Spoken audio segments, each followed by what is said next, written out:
say what we're gonna do, I say about social media etiquette. Oh, for Dan Mardayaw and Ate Dina Guillermo, do not create a fake account. Dan Mar, I'm just saying to you, do not doctrine Cedric Mariano to bully Kuya Rodelio Daguman. It was already past that I said, what I realized, Rodelio Daguman is never attack anyone. Let's move on. Like I said, let's move on. That was the past. Past is past. For me, I don't want too much fights. Unlike me, I learned now to say that Rafa Soko is already moved on from me. Because I know that I bully him, that I attack him. Let's keep moving on. Let's move forward. This is want to say when you make enemies in social media. Let's move on. I know what I feel was to those Marcos loyalists who were fake Filipinos. Even Dan Mardayaw, Cedric Mariano, Ate Dina Guillermo, and even who else who were Marcos loyalists? Romeo TV Vlog and Sangkay Janjan. Or John Anthony, that was his name. To all of you, enough about trolls. It's not good to create fake account. Like for example, me, I never want to create fake account of Teacher Vincent Ramos and Teacher Gio Malana. When I explained to Franco Morales at this point in last pandemic, even last 2024, in after pandemic, my mom scolded me what I did to Teacher Vincent Ramos and Teacher Gio Malana. And I say to them, I apologize for all I made a mistake. And I apologize to Franco Morales, that was his friend, is Larry Chuanico. I apologize to him.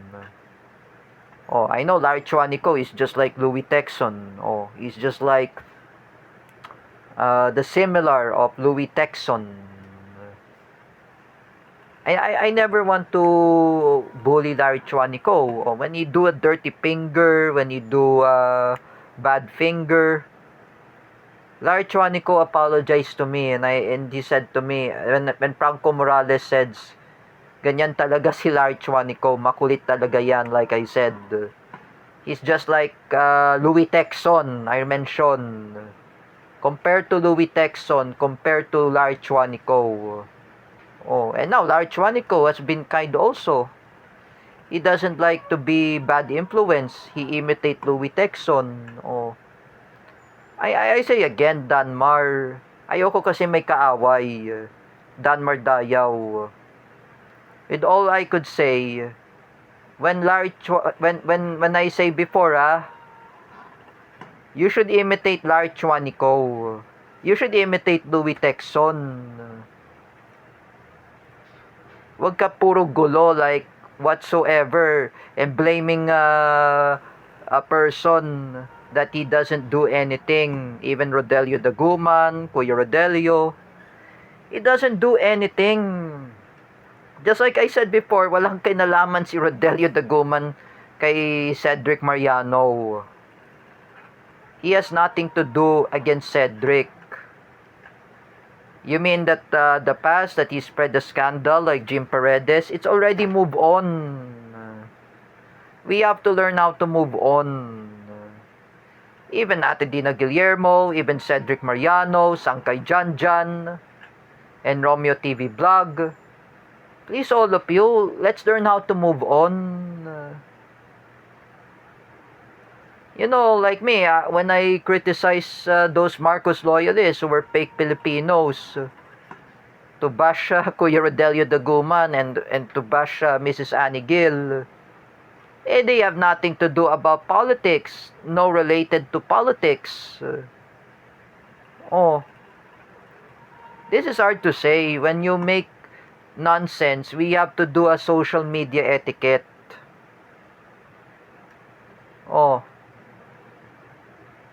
Not too much bashing, not too much negatives. We have to learn about social media etiquette.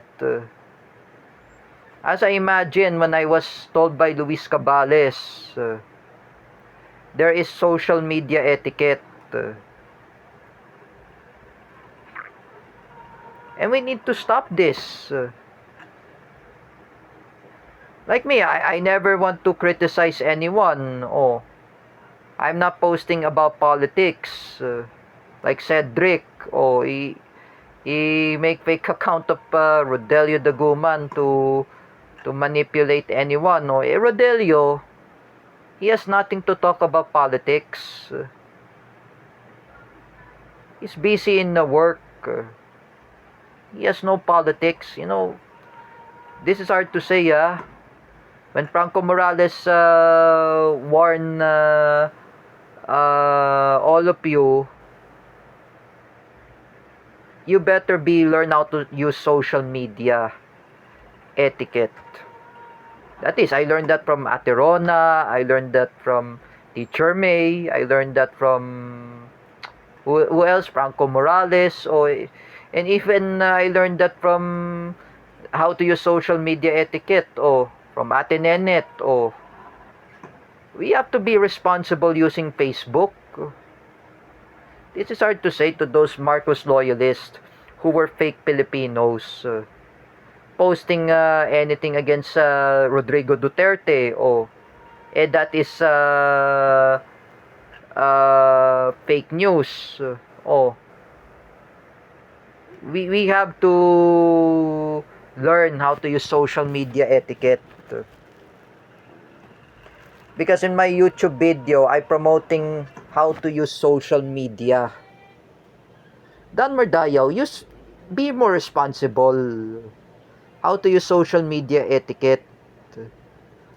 When Cedric Mariano says to you, Danmar, wag ka na gumawa ng fake account, like whatsoever. You need to better to be how to use social media etiquette. Just remember, when I was told by Christian Mengito says to me, when you use social media, we can be more responsible.